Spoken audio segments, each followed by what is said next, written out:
Good morning. All right. So,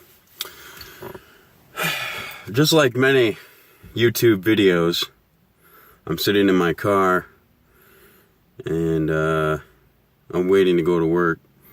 Wow, I look like shit. I'm using my phone. And so, update. I told you that I've been working for a Brick Lane company. Still working for a Brick Lane company. Things are going good. I'm also doing some side work projects. That means working by myself on the weekends. This weekend I worked about 20 hours, laid a retaining wall. So retaining walls are like they hold back soil. And this block was a Versalock block. Those are like 60, 70 pounds a piece. I laid probably 300 of those this weekend and had to dig a hole by hand. It was a lot of work, but you know what? This morning, when I got up, obviously I was stiff and tired, but there comes a point where it's like, man, I don't know if I'm going to make it through the day. What do? I hurt. I'm sore.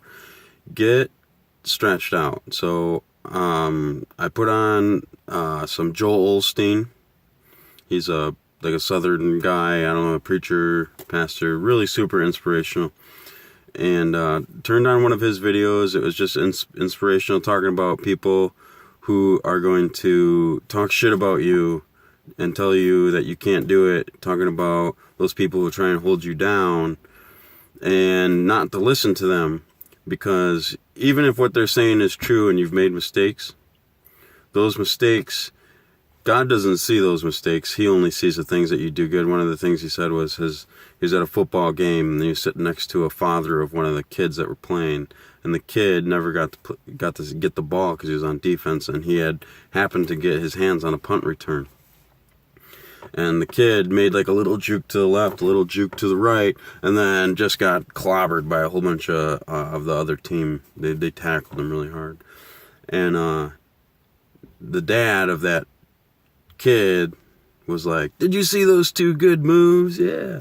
And that's all God sees of you. He only sees those good moves. Those bad moves, he doesn't see those. He only sees the good things that you do. The bad things that you do, he's going to forgive you and forget. And I'm not saying that I've made mistakes lately. I'm just saying that,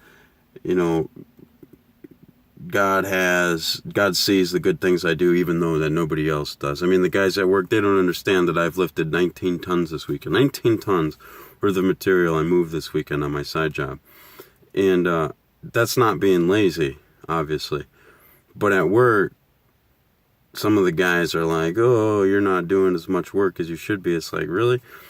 Like, I've been there, I've done that. I've kept track of how many pounds I've moved in a day working, my 9 to 5. And I'll tell you what, if you're doing stuff on your own and getting up on the weekends and you're grinding and you're getting shit done, that's where you're actually going to have a chance to get seen, to get recognized, to get paid for those things. Because that comes from your own heart. Nobody is saying, like, you have to do this in order to have health insurance. You have to do this in order to keep your job. No, it's none of that. I do it because I enjoy it, because I like to do it. I like the money, obviously.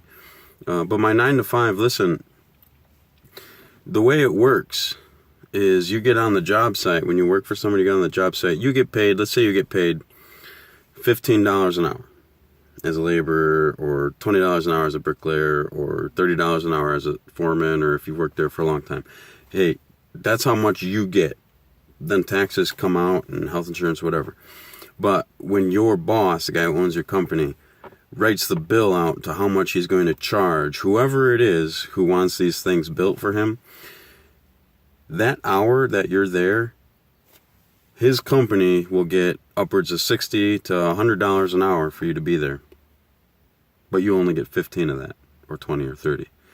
Now, is that fair? Is that not fair? You can say, one side can argue, hey, we got to pay for this, we got to pay for that, we have to have guys in the office, we have to pay for the fuel and the trucks and the blah, blah, blah, and upkeep, maintenance, insurance. Right, but why do you get to go on vacation to the Bahamas, and why do you have the yacht and the cruise ship and the nice vehicles, and why is your kid going to college and we're not?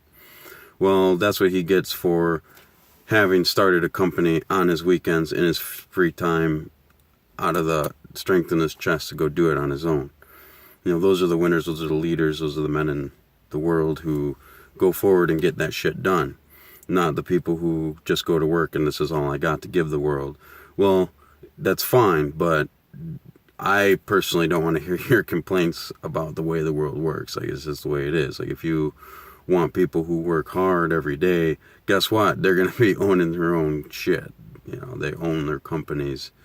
You know, they're not going to give it to you, just like you aren't going to get it for free either. But, you know, you can't just work as hard as you possibly can and know absolutely with a fact that I'm never going to see that $60 an hour.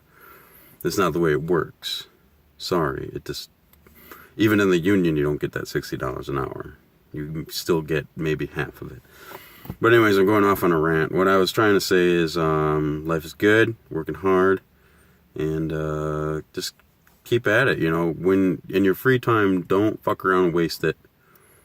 Just, you know, grind, work hard. God sees what you do good, and he'll pay you for it, trust me. And check out the beard. Yeah, I know it sucks.